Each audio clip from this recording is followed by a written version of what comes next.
لمن لم يفهم بعد ماذا تعني مصر بالنسبة لنا، لم يحمل أحد في هذا العالم عبء القضية وآمن بها كما حملتها مصر بكل أنظمتها، اختلفتم معها أو اتفقتم.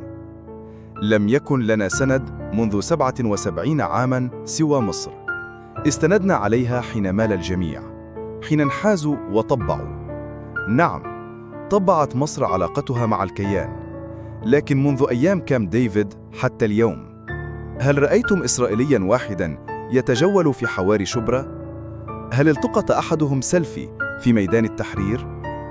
هل تعرفون كم يبلغ حجم الاستثمارات الإسرائيلية في مصر؟ 0. وكم عامل مصرياً يعمل سنوياً في الأراضي المحتلة؟ 0. نحب مصر لأنها تتلخص في إنسان اسمه فادي أبو عمشة، الطبيب الذي عاش بيننا في الحرب، جاع معنا ثم مات، وحين اتصلنا بوالدته نعزيها وجدناها هي التي تعزينا.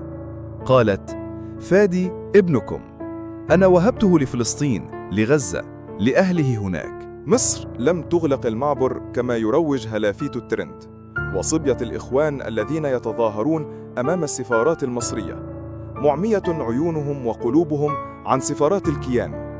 مصر هي التي فتحت قلبها قبل بيتها حين أغلقت الدنيا أبوابها. مصر التي تركت لنا الأنفاق تحت أرضها في بدايات انحصار غزة قبل 17 عاماً. مصر التي تدفع ثمن مواقفها من اقتصادها، من قوت أبنائها السمر الطيبين. ليس لها غنيمة عند أحد ولا جميلاً على الناس، لهذا نحبها، ولهذا نراها دائماً السند والوطد والعضد. ولمن سيزاود علي أقول: أنا لا أكتب هذا الكلام من جبان فلوريدا، ولا من فنادق الدوحة، ولا من شواطئ اسطنبول، بل من خيمة من بين الناس تحت شمس المواصي، حيث لا ظل ولا شجرة تسبح لربها. خيرك في أكتافنا يا مصر، ونيلك في دمنا. نعم الجار ونعم الأهل ونعم الصحبة.